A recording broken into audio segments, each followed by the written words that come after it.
There's a certain kind of fantasy that basically modern games don't really chase anymore. It's not the massive open worlds, with endless icons and systems stacked on top of each other, because that is a trend, but basically that raw, arcade adventure where everything just feels immediate, physical, and just a little bit larger than life, maybe. In fact, Golden Axe lived in that little tight space. It wasn't trying to be complicated. It wasn't trying to throw you in a brutal, mythical journey and make every swing, step, every encounter feel like it mattered. But at the same time, it was of its own kind. And now with rumors, building around the full Golden Axe remake, it kind of feels like that experience might be coming back in a way that actually fits today. Because, first of all, this isn't just about reviving an old game at all. It's about reimagining a style, a game, that simply just disappeared when the industry moved onto bigger, more complex structures.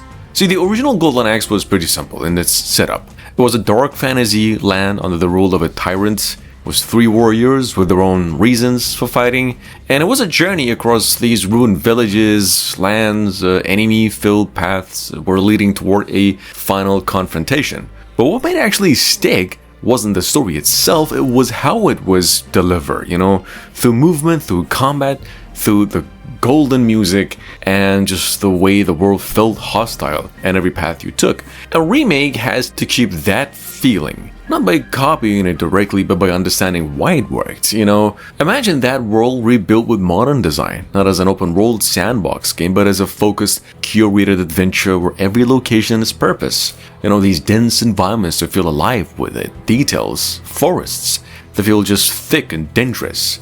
Maybe ruins that carry a sense of history as well. Villages, of course, the same old villages that look like they've been broken and abandoned, now just with a modern feel to it.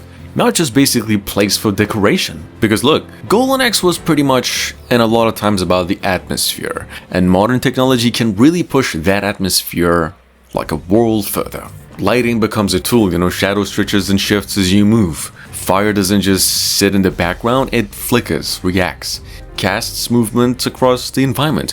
Weather adds weight to scenes. Why not? Whether if it's rain soaking the battlefield, or wind carrying debris across your path, or even affecting the enemies and yourself, these are just visual upgrades that could shape how the game feels moment to moment. And then, of course, there's the most important element, the combat, because that's where Golden Axe lives and dies. The original game was about timing, spacing, and the impact, of course. Hits felt heavy, movement felt deliberate. You weren't just mashing buttons, you were managing space against multiple enemies at once. A remake can take that foundation and build something deeper without losing that core. Combat could become more fluid, more responsive, but still grounded. Weapons could carry weight, different attacks of purpose, enemies don't just walk towards you, they coordinate, surround, pressure, and you're not just chasing a screen anymore, you're surviving an encounter. And of course, the most important part of the battles, the magic. Magic has always been a defining part of Golden Axe. Screen clearing spells that felt powerful, almost overwhelming.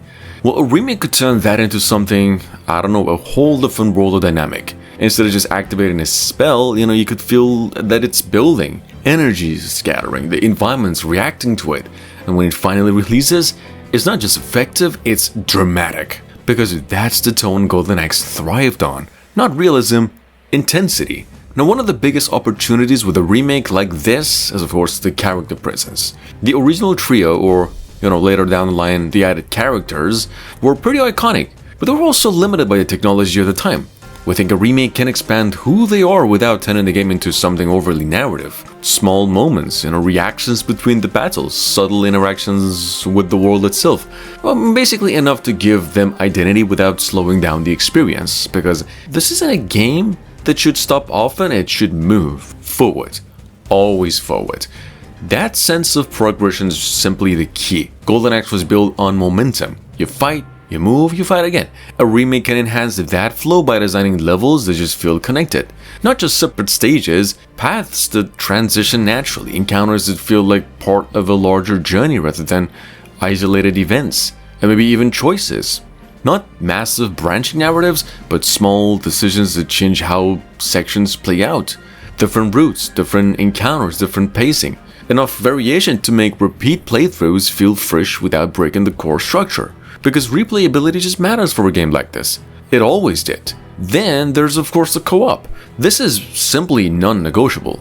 Golden Axe was built for shared play. Two players fighting side by side, managing enemies, timing attacks, sometimes getting in each other's way. That chaos is just part of the charm.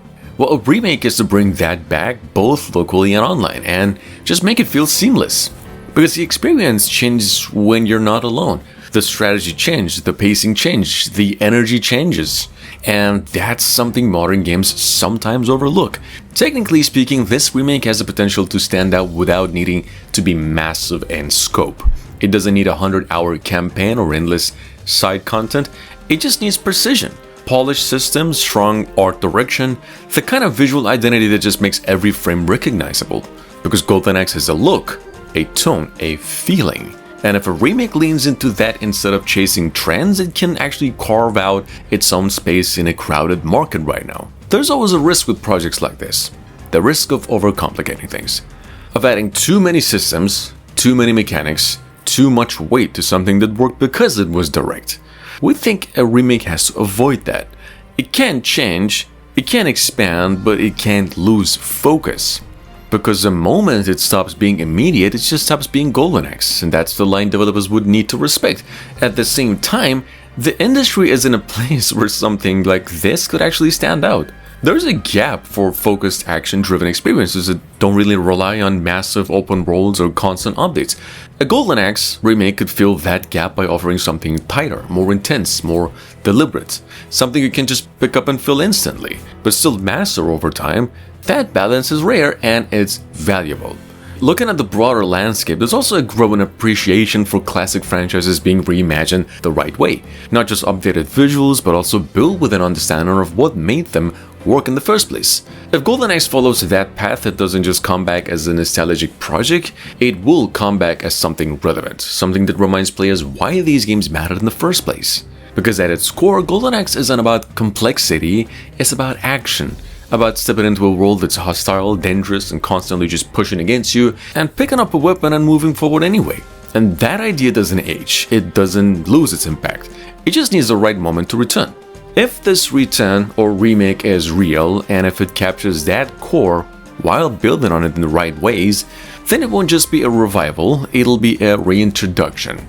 A way to bring that raw, fantasy-driven intensity back into a space that's just been missing it for a long time.